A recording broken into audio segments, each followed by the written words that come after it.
Hello friends, हम question exercise 3.3 का question number second का सेकंड क्वेश्चन करेंगे।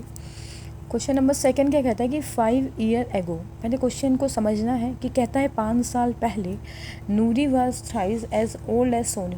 नूरी जो थी वो 3 गुनी थी, किसकी 3 गुनी थी? सोनू की, ठीक है। और 10 साल बाद Noori will be twice as old as Sonu, और 10 साल बाद नूरी की उम्र कितनी होगी? ट्वाइस हो गई सोनू से। तो आप क्या करोगे? लेट एज ऑफ नूरी, नूरी को क्या, इसको क्या मानोगे? एक्स। एज ऑफ सोनू आप इसकी कोई मानोगे? वाई। अकॉर्डिंग टू क्वेश्चन कहता है 5 साल पहले, तो 5 ईयर एगो, 5 साल पहले। अगर आप ध्यान दो, 5 साल पहले जो आप 5 साल पहले आपकी एज कितनी थी? तो 5 साल पहले आपकी एज कम होगी ना, यानी कि नूरी की एज भी 5 साल पहले कम होगी ना। यानी एगो का मतलब होता है बेटा कि हमें माइनस करना है। किस में से? 5 साल पहले नूरी छोटी थी तो सोनू भी तो छोटा था। अगर 5 साल, अभी आपके प्रेजेंट 14 है, तो 5 साल पहले आप कितने थे? यानी 9 ईयर ओल्ड होंगे। अब आपने क्या कह रहा है, जो नूरी है, जो इसकी उम्र है, ध्यान से देखना है, नूरी की एज सोनू के एज की 3 गुनी है। क्वेश्चन को ध्यान से पढ़ना, क्वेश्चन की स्टेटमेंट समझ नहीं आती। आप इसको अपने, नूरी की एज सोनू की एज की 3 गुनी है, मतलब मेरी एज आपकी एज से 3 गुनी है, यानी मेरी उम्र 3 गुनी है। तो जिसकी नहीं है उस पर मल्टीप्लाई कर दो, क्योंकि इक्वेशन किस पे चलती है? बराबर पे, ना कोई छोटा ना कोई बड़ा, ठीक है। कहता है नूरी की उम्र सोनू की उम्र की 3 गुनी है, यानी ये तो 3 गुनी है, तो 3 गुना है कौन? नहीं, जो नहीं है आप उसको मल्टीप्लाई कर दो। इतना क्लियर है?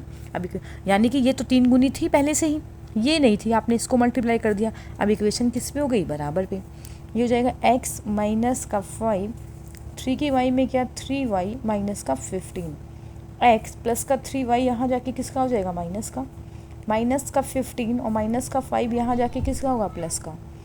x माइनस का 3y माइनस का 15 और प्लस का 5, तो कितना होगा? 15 में से 5 किए तो माइनस का कितना आएगा? 10। और ये इक्वेशन नंबर कौन सी हो गई? फर्स्ट। अब यहाँ पे देखो, अब वो कहता है 10 ईयर लेटर, आफ्टर 10, लेटर का मतलब अब भी बोलता है आफ्टर 10 ईयर। अब आप एक बात बताइए, अगर 10 साल बाद आपकी एज बढ़ेगी, 10 साल बाद सबकी एज बढ़ेगी, क्लियर है ना।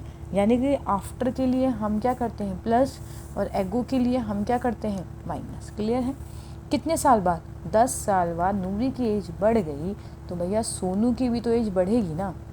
इतना क्लियर है? 10 साल बाद नूरी की एज बढ़ गई तो सोनू की भी बढ़ गई है। अब नूरी की जो एज है वो सोनू की एज की दुगनी है, यानी ये तो ट्वाइस है, कौन नहीं है? उसमें करना है। तो x प्लस में 10, 2y प्लस में 20, x प्लस का 2y यहाँ जाके किसका? माइनस का। ये 20 यहीं पे रहेगा, और प्लस का 10 वहाँ जाके किसका? माइनस का। x minus 2y 10। अब ये इक्वेशन नंबर कौन सी हो गई? सेकेंड। और ये इक्वेशन नंबर कौन सी है? फर्स्ट। अब क्या करोगे? यहाँ पे लिखोगे आप वही elimination method from equation first and second. इतना क्लियर है? तो पहली इक्वेशन कौन सी है आपके पास? x माइनस का 3y is equal to minus का 10, x माइनस का 2y is equal to 10। Clear है बेटा? देखो रूल क्या होता है, पहले सेम बनाओ, अगर सेम है तो साइन चेंज कर दो। प्लस है तो क्या हो गया? माइनस, माइनस है तो क्या हो गया? प्लस, और प्लस है तो क्या करोगे? माइनस। इसकी तो कोई वैल्यू है नहीं बेटा, प्लस मतलब देना, ख़त्म। ये माइनस है, ये प्लस है, तो प्लस माइनस माइनस, 3 में से 2 क्या बचेगा? कितना? एक को लिखते नहीं है, तो वाई को आप ऐसे ही लिखोगे, और बड़ी संख्या का साइन किसका है? माइनस का। -10 -10 -20 काट दिया। वाई की वैल्यू कितनी आ गई? 20। अब इस y की वैल्यू को आप कहीं भी पुट कर दीजिए, मैं यहाँ लिख देती हूँ। अब यहाँ पे लिखो आप, इस y की वैल्यू को मैं यहाँ पुट कर दे दूँ, ठीक है। y की जो वैल्यू है उससे आप पुट करोगे इन इक्वेशन नंबर सेकेंड, यानी x minus 2y is equal to कितना आ गया? 10। x माइनस 2y की वैल्यू कितनी है? ब्रैकेट 20 इज इक्वल टू कितना? 10। x minus 2 2 4 is equal to 10। x बराबर 10 माइनस उधर जाके किसका? प्लस, तो x is equal to 50। x की वैल्यू कितनी आ गई 50 और y की वैल्यू कितनी आ गई 20। यही आपका क्या है आंसर है। ठीक है बेटा।